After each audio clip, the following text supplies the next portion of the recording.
Tennessee at a crossroads. Let's hear what Kellie Harper has to say about it. Locked on Women's Basketball starts now. Ogunbowale for the win. You are Locked On Women's Basketball, your daily podcast on women's basketball.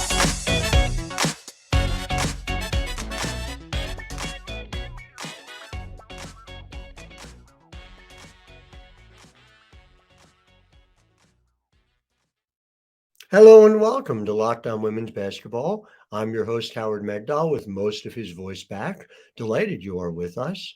Reminder, you can follow us, make us your first listen every day here at YouTube and, of course, wherever you get your podcasts. Go ahead and subscribe to Locked On Women's Basketball. Brought to you, of course, by BetOnline. A little later on, I'll tell you about BetOnline. And, of course, brought to you by all the great people who come together at The Next for women's basketball coverage 24/7, 365. TheNextHoops.com. Make sure you check out what we're doing. Jen Hatfield just posted the first of our 12 team-by-team previews for WNBA free agency.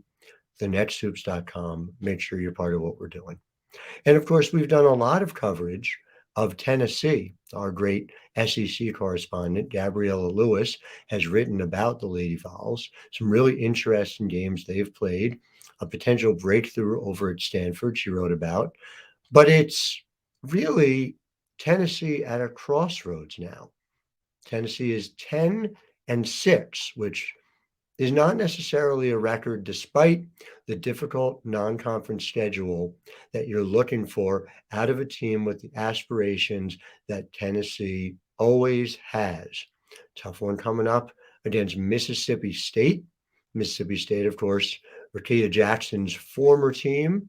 And Rickea Jackson has just turned into an absolute monster for this team. Rickea Jackson is shooting around 60% from the field, 75% over her last two games, earned her SEC Player of the Week for the first time, which is kind of a crazy stat in and of itself, given what kind of a player she was at Mississippi State. But it just seems like always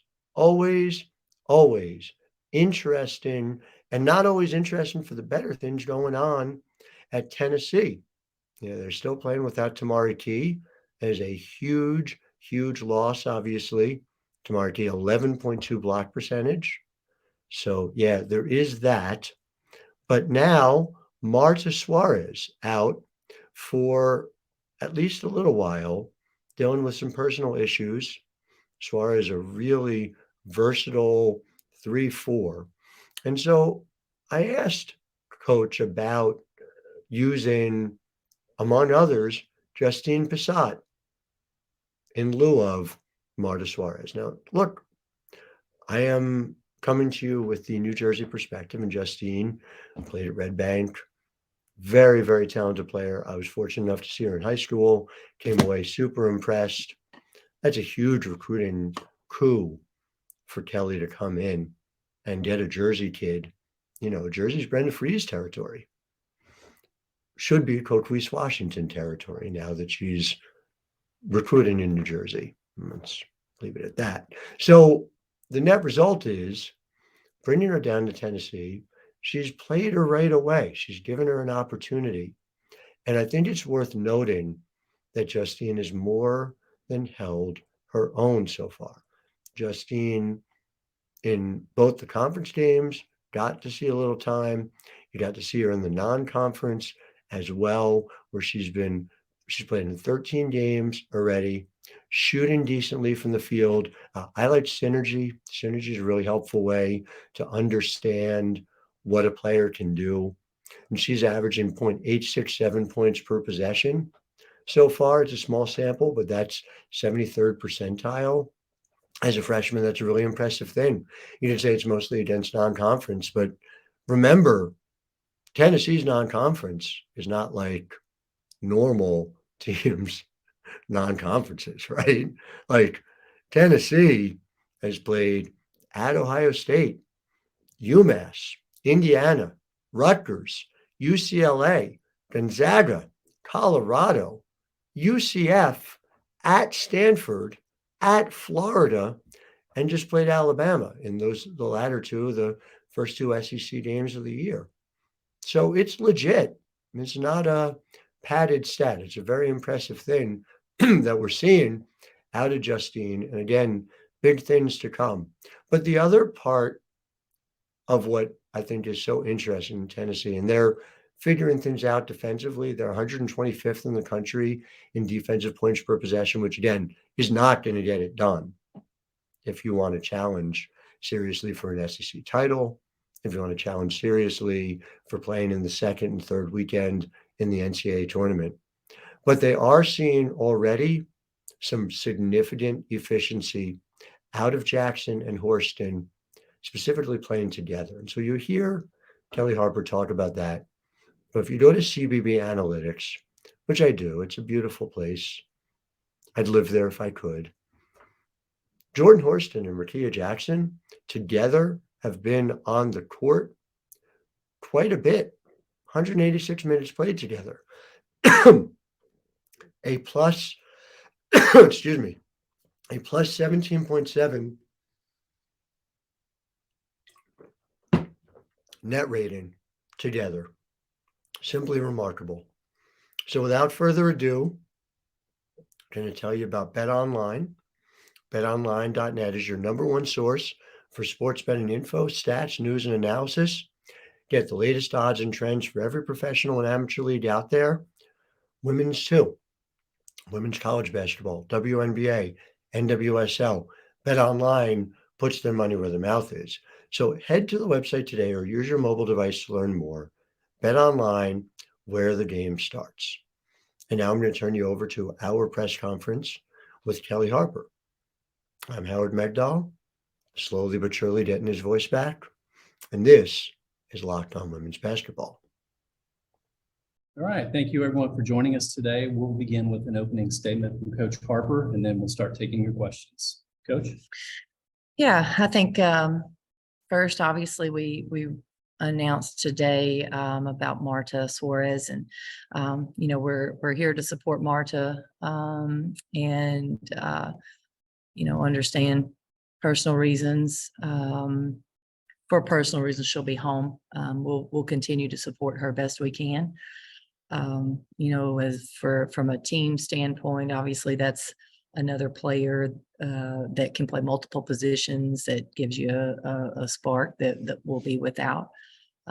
But obviously, sometimes you just, you need to support them in different ways other than basketball. All right, we'll take our first question from Maria. Coach, a follow-up on Marta. The Virginia Tech game, of course, was televised, and ESPN mentioned that her mother was watching from the hospital being treated for breast cancer. Does that have anything to do with why Marta went home? Are there other reasons? And then as far as the team, two parts of that question. It's been a tough year. I mean, with Tamari Key and now Marta needs to return home. Just how is the team holding up through this season? Yeah, I mean, first, I think personal reasons could encompass several things, but I think the team is, they've been pretty resilient. They've been bending, not breaking, through a lot of things, and I think they do care for one another, and they hurt when their teammates are hurting. So again, it's just another piece of adversity that this group's going to have to work through. Howard? Hi, Coach. Thanks for taking the time. Sort of a two-parter out of that. With Marta out, I'm wondering who you see as people who need to step up, and then just specifically as it relates to Justine, who seems like somebody who, has some of the skills that Marta brings, what you've seen out of her so far and whether you think we could see an increased role for her. Yeah, well, I think because Marta plays multiple positions, it affects multiple players, Justine being one of those, as she's continuing to grow. And obviously she's been a really good threat for us on the offensive end. She's bringing good size in on the defensive end. So I'm really excited about where she's at and kind of how she has progressed. So, I think Justine will see some of those minutes. Also, I think Jillian Hollingshed will as well, because Marta also played a little bit at the 4 slot, and so now those minutes will be distributed. You have Sarah and Jillian, and then even Jasmine Franklin to a certain extent. So I think we have players that have good experience, that have had good production, that will just step into that role. Thank you. Cora. Obviously, this team has faced a lot of adversity throughout the season, on the court, off the court, losing players, things like that. But it seems like through it all, they've found their identity, the wins are coming, and there's like a very palpable joy among the team of, getting these wins and moving in the right direction. How have you kind of seen them adapt and, like you've mentioned before, kind of rise to the challenge to overcome that adversity and become better? Yeah, I think I think that's absolutely correct. I think they are. I think what we've seen is some buy-in from the team with how we want to play with our system, and they've seen the correlation on the court. Not always wins, but definitely some wins, and our performance is being better. So I think I think that has given them a lot of motivation. And I think you said it right. I think joy when you get those wins, when you buy in and you're playing the way you think you need to play, and you can see success, and that success come with wins. I think that's makes a group happy. Maria. Coach, kind of a 2-part question again. One, the challenges facing Tennessee tomorrow against Mississippi State, and then the parity of the SEC is already showing up. Of course, Ole Miss goes into Starkville and comes out with the win Sunday. Just how are you getting your team ready for this matchup, in particular since it's Rickea Jackson's old team? Yeah, I think we're trying to stay consistent with our preparation and not treat this team any different than we treated Alabama or Florida, so that our players feel confident in our preparation and how we approach each game. The challenge that we will have is, this team is multifaceted in a lot of areas. They can, on their offensive end, they got a post player that can score. They've got players that can drive. They got players that can shoot. So they give you, you're going to have to guard a lot of different things to be able to slow them down. On their defensive end as well, they've shown multiple defenses, whether that's throughout the game or through it for different games. So being prepared for everything that we could possibly see is also a challenge. And they're athletic, they're aggressive, and they're going to play hard. In terms of it being Rickea's old school, I think you have to acknowledge the emotion, and you have to be able to handle that as a team. And again, everyone on our roster has to focus on the present and what we need to be doing each and every possession. And I think when you start doing that, you take some of that emotion out of it. Cora. That Mississippi Ole Miss game was very, very intense. It was very gritty. It was very physical, and that wasn't an easy win for Ole Miss. I guess, is this kind of I know Florida played a really high pressure, but how good is it, I guess, for them to kind of walk into this feeling confident, but also knowing that you're gonna have to fight for this and it's gonna be gritty?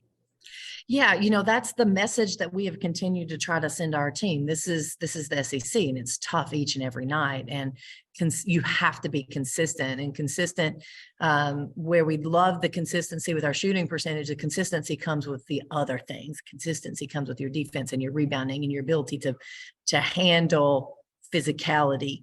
There's no doubt this is a tough team and a gritty team that's coming in here on Thursday. There's no doubt. Hopefully our team understands that and is prepared. Howard. Just to go back to Rickea for a second, she's been so much more efficient in your offense than she was at Mississippi State. I know a part of that is the way in which you guys are utilizing her, which is different, which is in many ways kind of a more traditional five. If you could just talk to me about her buy-in on that end and sort of the way in which you guys have developed what her role has been for you guys.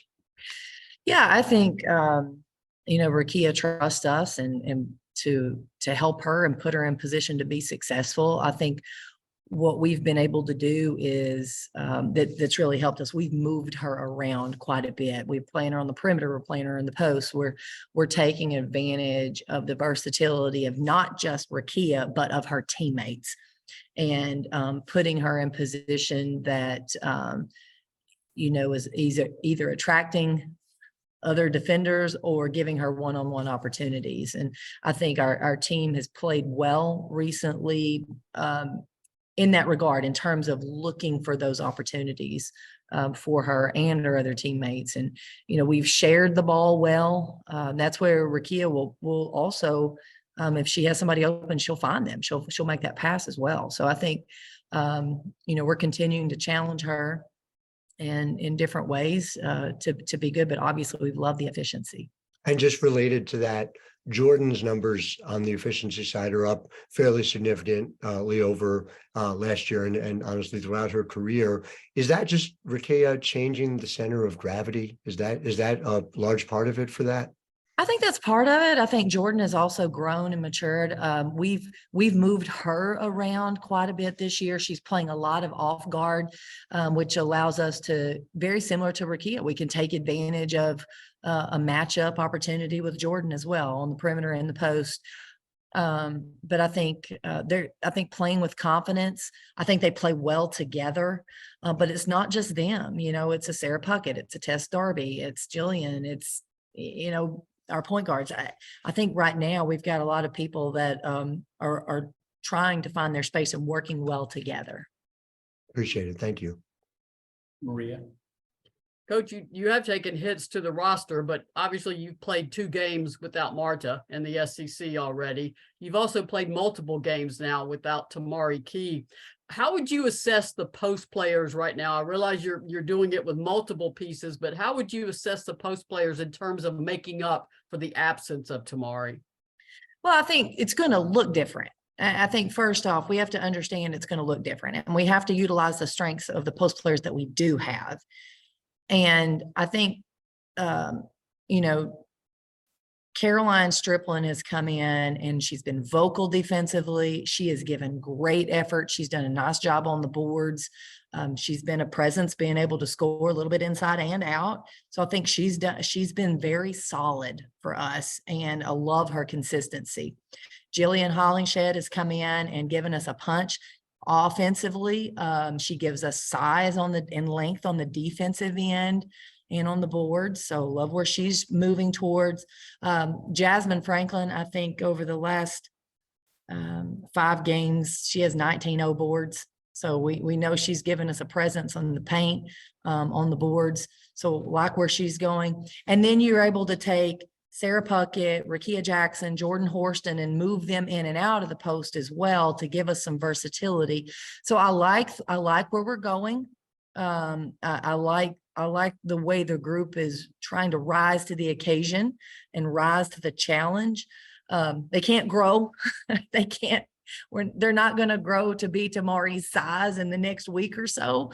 That's not going to happen. So we've got to go with what we have, and we got to work with what our strengths are and try to take advantage of that where we can. Caroline Striplin had one game recently, she had 6 assists. And, that's where you give and you take when you have different players in. Cora. Kelly, you've talked about since the beginning of the season how much versatility you have on this team. And I think now we're really seeing all the different versatility you have kind of working together and kind of, really working, especially through SEC play. Was that just a time thing, or was there anything that helped you guys kind of figure out, this is going to make everything work together? Was it just kind of like a time and chemistry building thing? Yeah, I think it just took a little bit longer than we had thought, to be quite frank, and a little bit longer than we had hoped. But I think the good thing is there was still buy-in. Our team still believed, and they're still fighting and to try to figure it out, as were the staff. I mean, same thing for us, as we were trying to put this puzzle together. A lot of really beautiful, shiny pieces, but we're, they've got to fit together. And we knew that was going to be a challenge coming in. We understood that. And it's taken a little bit, but I think now you can see what it could be, and you can see those moments of, oh, that's really nice. So we're not done. We have not arrived by no stretch of the imagination. We have a lot left in front of us. There's a lot of basketball to be played. And, for us, we talk about it probably daily, about the urgency to keep working to get better, and not ever letting any kind of complacency set in, just to make sure that we're always fighting to find a way to be a better basketball team. Karthik. Hey, Coach, can you hear me all right? Karthik. Coach, can you hear me all right? I can.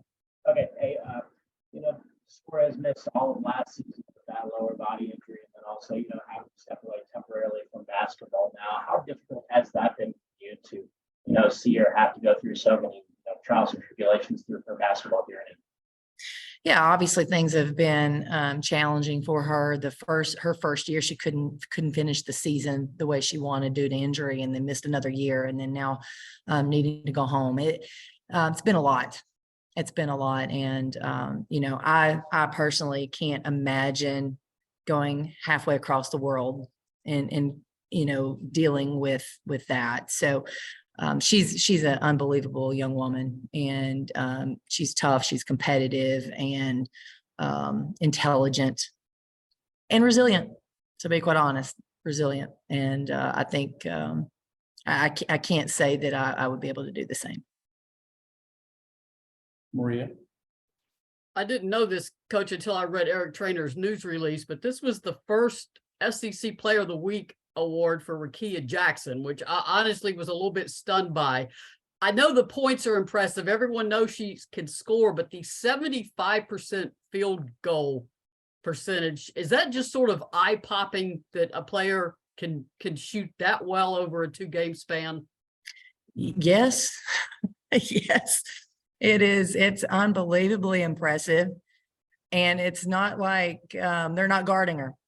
I mean, people are really keying in on her and trying to make things difficult, and she was still able to do what she did this last week. So extremely impressive. The efficiency is, I do think her offensive efficiency is one of her strengths. Not saying it's always going to look the same statistically, may not always get 75%, but she doesn't overcomplicate things a lot of times. She gets around the basket and she does a good job finishing. Karthik, I see your hand up. Sorry, I meant to lower it. Okay, we'll go next to Maria. Coach, a non-basketball game, but still basketball question. Obviously, Abby Conklin and Laurie Milligan are going to be at the game tonight. I think they're going to be up on section 129 with the Lady Vol Booster Club ahead of Friday's big event at the Women's Basketball Hall of Fame.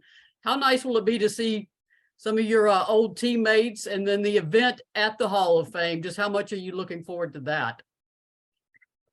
When you're in the trenches, so to speak, with a group, and you have a group that went through what we went through, it's you're bonded for life. And I think Brene and LaShonda, Abby, Lori will all be there. Misty, I'm really excited to see some of my former teammates, and I'm so overwhelmed by their support.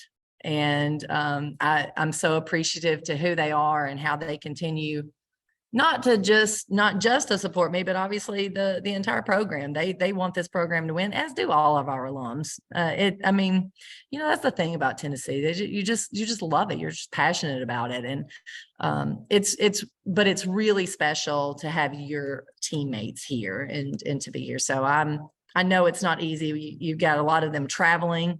A couple of them traveling across the country to be here. So that does not go overlooked by me, my staff, our program. But I'm thrilled to be involved and to see them on Thursday and Friday.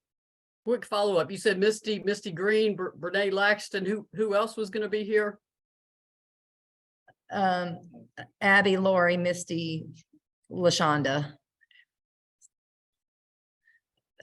There might be somebody else, but that's what I Okay. remember at this point. So LaShonda Stevens is coming up from, okay, perfect. All right. Thank you, Kelly. Thanks for making Locked On Women's Basketball your first listen today. Now make your second listen game to game NBA. Every moment, every top performance, every result. Locked On Game to Game covers every game from across the NBA with local analysis that only Locked On can deliver. Follow Game to Game on Locked On NBA, available on the Odyssey app, YouTube, and wherever you get podcasts.